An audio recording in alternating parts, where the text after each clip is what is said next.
Okay, so spoiler alert, I went to see Inside Out again with my spouse and my friend Anastasia, who's in town.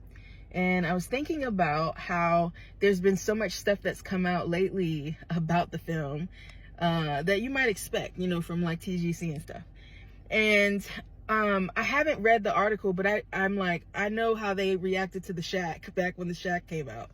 And it's kind of similar, right? But anything that would try to undermine the T in TULIP, so the total depravity, anything that would try to undermine that, because if you undermine somebody's belief that they're not a good person, right? If you undermine a core belief that a person is not good enough, then you create an opportunity for their true self to emerge. And that's what the film is doing, right? You see all of this activity happening in these decisions this young person is making because the core belief is, I'm not good enough, right? And that's the theology that we're given. You, in and of yourself, you need God to murder his own son for you to be allowed to belong. And so when you think about that, it's not really unconditional, right? There are conditions to being in.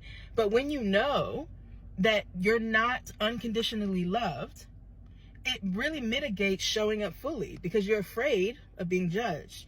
You're afraid you're not enough.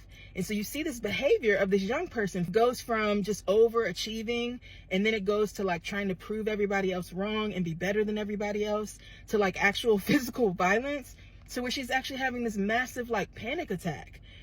I think what these people are upset about is that we are seeing what the fruit of belief in our depravity looks like. To tell somebody that God can't love them unless someone else is murdered, or to tell somebody that they are inherently wicked, that they cannot trust themselves.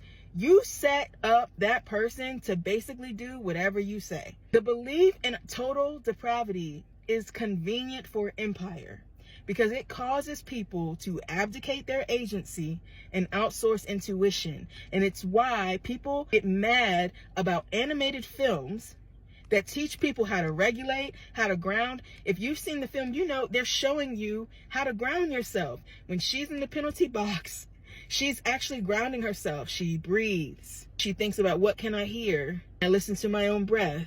And then she puts her hand on the bench. And what happens? She gets back into the present. The anxiety calms down. Her breathing calms down. And guess what? Then her true self emerges. Her emotions integrate. Her true self emerges. And really the beauty that is in the film is that we are not one thing or another. We are all of these things. Our self, our true self, is the stuff that exists between the contradictions, that we can be good people and also mean sometimes. And we can have the best intentions and fail.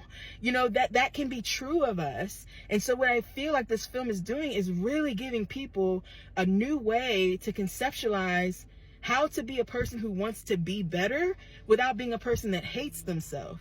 So now I see why these people out here, why they don't like the film. Y'all should go see it. I'm probably spoiled it, but still go see it.